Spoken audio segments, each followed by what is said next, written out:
नमस्कार दोस्तों, स्वागत है आपका हमारे चैनल पीसीएस स्टडी पर। दोस्तों, आज मैं बात करूंगा किस तरीके से जो है आप पीसीएस प्री को आसानी से पास कर सकते हैं और कैसे मैंने जो है 7 बार पीसीएस प्री को निकाला है बहुत ही आसानी के साथ। और हमेशा से ही मेरा जो नंबर रहा है वो कट ऑफ से 12 से 13 नंबर ज़्यादा रहा है। एक दो बार को अगर मैं छोड़ दूँ फर्स्ट अटैम्प्ट को और एक बार और, क्योंकि मेरा आरओ का मेंस था तब, तो मैं मतलब हमेशा से ही जो है 12 से 13 नंबर 14 नंबर, इस बार भी जो है मेरे 107 क्वेश्चन सही थे, 105 क्वेश्चन या 250 सीटों में। तो चूँकि प्री पे मेरा जो कमांड बना हुआ है, इसका क्या कारण है, कैसे मैंने तैयारी की थी। अगर आपको प्री नहीं हो रहा तो आप अगर इस जो भी मैंने तरीका अपनाया है, अगर आप इसको अपनाते हैं तो निश्चित ही आप भी बहुत आसानी से पीसीएस प्री को पास कर पाएंगे। क्योंकि ये बहुत बड़ा हर्डल है।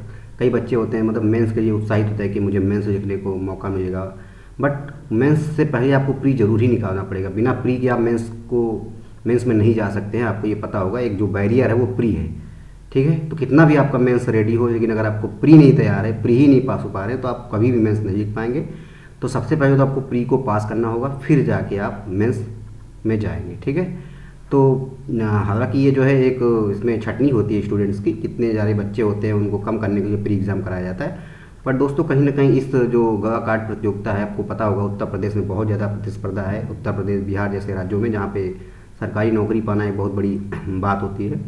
तो काफ़ी बच्चा तैयारी करते हैं, इसमें काफ़ी स्टूडेंट तैयारी करते हैं। तो आपको जो है हर स्तर की तैयारी करनी होगी, चाहे वो प्री हो, मेंस हो या इंटरव्यू हो। कोई भी जो भी इसमें स्टेजेज हैं, सभी का इम्पोर्टेंस है। और अगर आपको इंटरव्यू या मेंस तक जाना है तो सबसे पहले आपको प्री पास करना ही होगा, चाहे फिर किसी भी कीमत पर आप उसको करना ही होगा। तो क्या मैंने किया था, सारा कुछ मैं इस वीडियो में बताऊंगा। और अगर आप मेरे चैनल पर नए हैं फ्रेंड्स, तो चैनल को सब्सक्राइब कर दीजिएगा, ओके।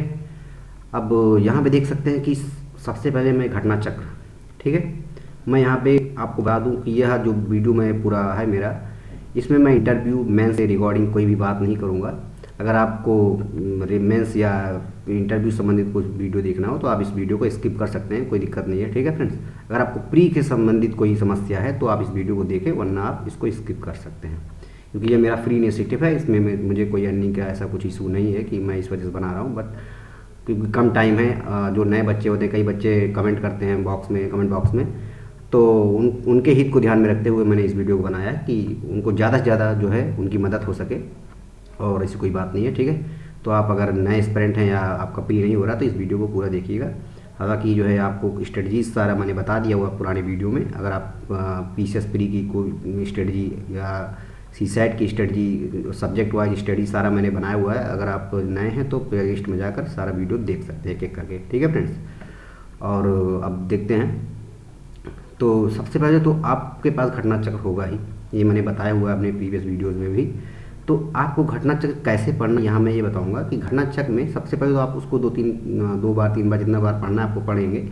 उसके साथ जो क्वेश्चन आपको नहीं आ रहा उसका नोट्स भी आपको बनाना है, ठीक है। ये जो नोट्स आप बनाएंगे इसमें वही क्वेश्चन होंगे जो आपको नहीं आ रहे हैं। जो क्वेश्चन आ रहे हैं आप उन क्वेश्चन को इस नोट में इंक्लूडेड नहीं करेंगे, ठीक है फ्रेंड्स।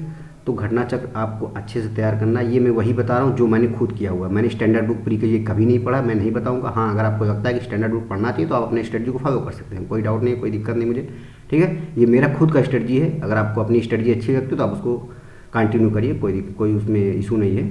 ये मेरा जो स्टडी जो मैंने किया हुआ है तो वो मैं अपना बता रहा हूँ, ठीक है। आप अपनी स्ट्रेटजी भी फॉलो कर सकते हैं। तो मैंने कोई स्टैंडर्ड बुक नहीं पढ़ा, हालांकि जो है मेंस के लिए मैंने स्टैंडर्ड बुक पढ़ा, बट प्री के लिए मैंने कोई स्पेसिफिक बुक स्टैंडर्ड नहीं पढ़ा है। हालांकि उसमें फैक्ट होते हैं, बट मेरे जो मुझे जहाँ तक पता है कि उसमें जो भी फैक्ट दिया होता है स्टैंडर्ड बुक में, उतना ज़्यादा सफिशिएंट नहीं होता कि आप उससे प्री क्वालिफाई कर पाएँ, ठीक है। वो मेंस के लिए बहुत अच्छी होती है बुक, ऐसा नहीं है, बट जो है प्री के अगर पॉइंट ऑफ व्यू से देखें तो मेरे पॉइंट ऑफ व्यू से वो जो है उतना अच्छा कारगर साबित नहीं होता है। तो प्री के रिकॉर्डिंग इसमें जो है सबसे पहले आप मैंने घटना चक्र बता दिया है। इसमें नोट्स आप बनाएंगे, नोट्स को पेज में बनाएंगे और सब्जेक्ट वाइज बनाएंगे, ठीक है। जो क्वेश्चन नहीं आ रहे हैं उसको आप नोट्स अच्छे से बनाएंगे।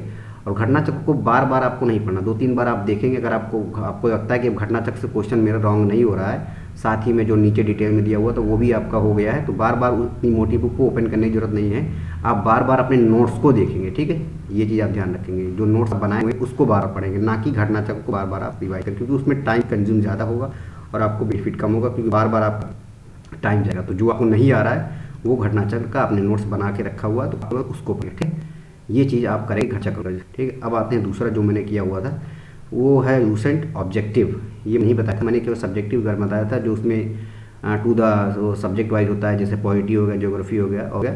तो सब्जेक्ट वाइज तो मैंने पढ़ा ही था उसको, बट मैंने ऑब्जेक्टिव भी शुरुआत में किया हुआ था। ठीक है, इसमें ऑब्जेक्टिव में जैसे पॉलिटी के सेक्शन हो गए, हिस्ट्री के हो गए और ज्योग्राफी के, ये सारे मैंने जो है लूसेंट ऑब्जेक्टिव की एक मोटी सी बुक आती है फ्रेंड्स, मैंने किया हुआ था। हालांकि अगर आपको करना हो तो आप कर सकते हैं, बट मैंने जो किया था वो मैं बता रहा हूँ, मैंने इसको भी किया हुआ था और साथ में सब्जेक्टिव ये मैंने हमेशा फॉलो किया है और उसका प्रैक्टिस किया है, जो भी ऑब्जेक्टिव होती है। ठीक है, आप इसमें से कोई एक परचेज कर सकते हैं। और साथ में जो है मैंने परीक्षावाड़ी भी पढ़ी हुई थी, परीक्षावाड़ी मैंने ज्योग्राफी का पढ़ा हुआ था और साथ में इन्वायरमेंट का पढ़ा हुआ था। ये मैं आपको बता देना चाहता हूँ फ्रेंड्स, नोट करिएगा इस बात को, कि ऐसा नहीं है कि मैंने एक बार परीक्षावाड़ी पढ़ा और इन्वायरमेंट पढ़ा तो मैं बार बार उस बुक को ही पढ़ रहा हूँ, ऐसा नहीं है। मैंने एक दो बार पढ़ा, उसके बाद इसमें जो फैक्ट मुझे नहीं याद हो रहे तो वो मैंने यहाँ पर नोट डाउन कर दिया है। ठीक है, इस चीज़ को आप ध्यान देंगे। अब बार बार उसी बुक को आप नहीं पढ़ेंगे ना, कि परीक्षावाड़ी पढ़ा और फिर बार बार उसी को रिपीट कर रहे हैं, तो जो क्वेश्चन नहीं याद हो रहा है आपको, आप यहाँ पर नोट करिए। तो आप बार बार किसको पढ़ेंगे, इस नोट्स को अपने पढ़ेंगे, ना कि इसको बार बार पढ़ेंगे, क्योंकि आपके पास इतना टाइम नहीं कि आप बार बार उसको बुक को ओपन करेंगे और फिर उसको रिवाइज करेंगे, इतना नहीं। हाँ, एक दो तीन बार जब आप शुरू में पढ़ेंगे तो उसके बाद ऑटोमेटिक इसकी ज़रूरत महसूस नहीं होगी, ना इसकी बुक की महसूस होगी, ना घटना चक्र की। बस आपको जो रिवाइज करना होगा वो प्रैक्टिस। ठीक, और चौथा मैंने क्या किया था फ्रेंड्स, प्रैक्टिस, PYQ प्रैक्टिस। अब आप कहेंगे सर घटना चक्र में तो PYQ का प्रैक्टिस हो गया, PYQ का प्रैक्टिस भी किया हुआ था। जो सब्जेक्ट वाइज PYQ क्वेश्चन होते हैं, एज मतलब टॉपिक वाइज नहीं, सब्जेक्ट वाइज, जैसे कि 2023 का पेपर हो गया, 22 का हो गया, इस तरीके से मैंने उसको मिक्स्ड जो क्वेश्चन आते हैं, जो आयोग द्वारा बनाया जाता है, उसी तरीके के पेपर को मैंने PYQ को प्रैक्टिस किया और मैंने अपने आप को एनालिसिस किया कि मैं कितना क्वेश्चन सही कर पा रहा हूँ, कहाँ पे मेरी वीकनेस है, ये सारा कुछ मैंने देखा और उसी तरह से मैंने तैयारी किया। और शायद यही रीज़न भी रहा कि मेरा हमेशा से ही फ्रेंड्स, मैंने मतलब अगर मैं 7, 8, 10 दिन भी प्री पढ़ लेता हूँ तो मुझे कोई दिक्कत नहीं होती और आसानी के साथ पास हो जाता है मेरा। और हमेशा से ही 12 से 13, 14, 15 क्वेश्चन क्राफ्ट से ज़्यादा रहता है। ठीक है, तो ये चीज़ आप करेंगे तो मुझे आशा है कि आपका भी जो है प्री बहुत आसानी से आप पास कर पाएंगे।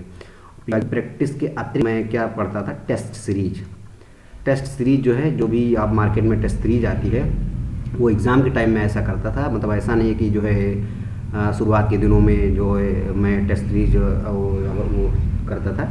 मैं हमेशा जो है जब भी एग्ज़ाम होता था 2-3 महीने पहले, जैसे इस टाइम में टेस्ट सीरीज करना शुरू कर देता था, चाहे वो सेक्शनल टेस्ट सीरीज हो या पूरे मिक्स टेस्ट सीरीज हो। तो उसमें जैसे कि ध्येय IAS या दृष्टि IAS, जो भी टेस्ट सीरीज मुझे मार्केट में PDF के फॉर्म में मिल जाता था, जरूरी नहीं था कि मैं मार्केट से उसको परचेज करूं। तो आपको भी अगर जैसे PDF में मिल जाए तो आप उसको A4 साइज़ के पेपर में 1, 2, 3 ऐसे करके उस पेपर को करें और देखें कि आपका कितना सही हो रहा है। ठीक है, आप इस चीज़ से कभी भी डिमोटिवेट ना हो कि आपका 70 सही हो रहा है, 60 सही हो रहा है। आप कुछ ना कुछ उस टेस्ट सीरीज से जरूर सीखेंगे। और ये फ्रेंड्स एक बात, आप हमेशा टेस्ट सीरीज जो होता है वो रियल एग्जाम से टफ बनाया जाता है ज़्यादातर केसेस में। मतलब अगर आप जो है टेस्ट सीरीज में 80 से हैं तो आप ये मान लीजिए कि आप जो रियल एग्ज़ाम होगा आयोग का पेपर का, उसमें आप 9 आराम से सही करेंगे या 70 वो जो है 88 आराम से सही करेंगे। तो हमेशा जो टेस्ट सीरीज बनाया जाता है वो थोड़ा सा हार्ड बनाया जाता है, ताकि बच्चे क्या करें, थोड़ा अच्छे से तैयारी करें और जो है वो जो वास्तविक एग्ज़ाम उसमें अच्छा परफॉर्म करें। क्योंकि अगर यहाँ पे वो इजी टेस्ट आपको देंगे तो आप क्या होगा कि आप पढ़ेंगे कम, इस वजह से वो थोड़ा सा पेपर टफ बनाते हैं, ताकि जो है आप ज़्यादा से ज़्यादा अच्छा करें।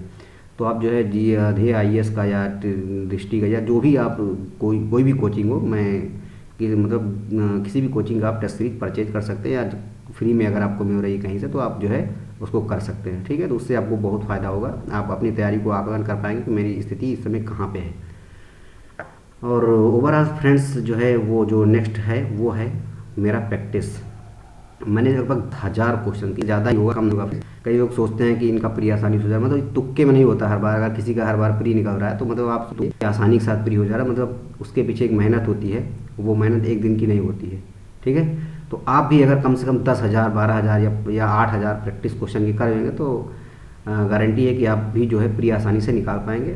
तो इस चीज़ को आप जरूर करिएगा, जितना ज़्यादा से ज़्यादा। अगर आपका 5,000 में प्री निकल जा रहा है तो आप 5,000 प्रैक्टिस करिए, ये भी है यहाँ पे। अगर 2,000 प्रैक्टिस में हो जा रहा है 2,000 क्वेश्चन प्रैक्टिस करिए। ये पर्सन टू पर्सन डिफर करता है, बट मेरा मानना है कि अगर आप 10 है तो फिर प्री आपका नहीं रुकेगा, ये मेरी गारंटी है। क्योंकि फिर 10,000 क्वेश्चन अगर आपने प्रैक्टिस कर लिया तो इसका मतलब आपने सारे सब्जेक्ट के जितने क्वेश्चन बन सकते थे कहीं ना कहीं वो सारे आपने कवर करिए। अब इसका सोर्स क्या है, इसके ये बस सारे सोर्स वही है, एक PYQ हो गया, टेस्ट सीरीज हो गया, घटना चक्र हो गया, मतलब तो ये वही 10,000 क्वेश्चन की प्रैक्टिस आप कहीं से भी इसको प्रैक्टिस करेंगे, ये सारे आपके 10,000 क्वेश्चन अगर हो जाते हैं तो आप ये मान के चलिए। इसी तरह मेंस का भी, अगर आप जैसे 2,000 मतलब 1,000 मेंस का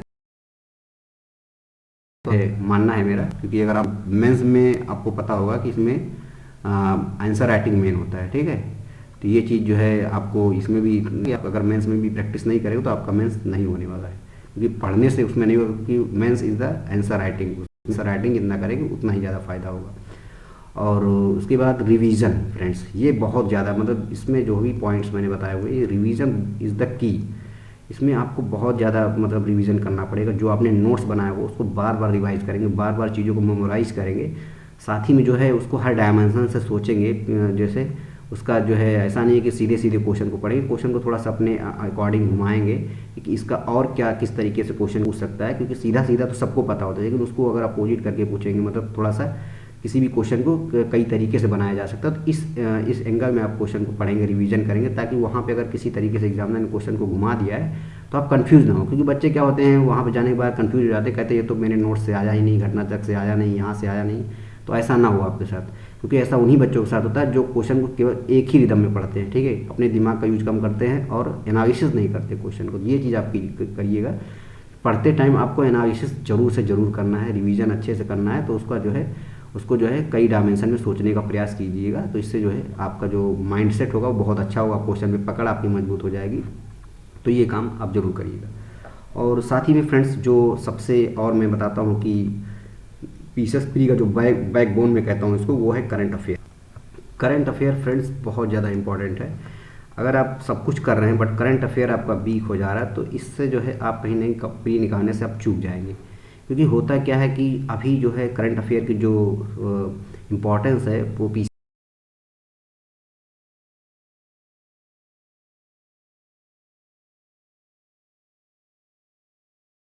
करंट अफेयर बहुत अच्छे से तैयार है, तो कितना आसानी से आप पीछे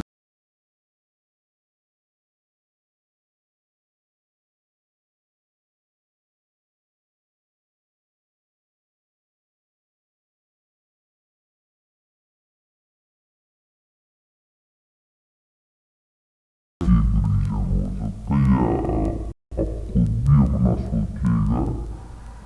अगर आपका करंट अफेयर सही हो रहा है तो क्या रीजन है उसके पीछे।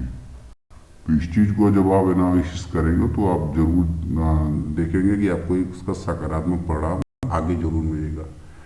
ठीक है फ्रेंड्स, और ये जो मैंने किया हुआ है सारा मैंने अपनी स्ट्रेटजी को आपसे शेयर किया हुआ है। तो अगर आपको वीडियो मेरा अच्छा लगा हो तो इसको जरूर सब्सक्राइब करिए, चैनल को शेयर करिएगा, ओके, और चैनल को लाइक भी करिएगा। Okay friends, thank you.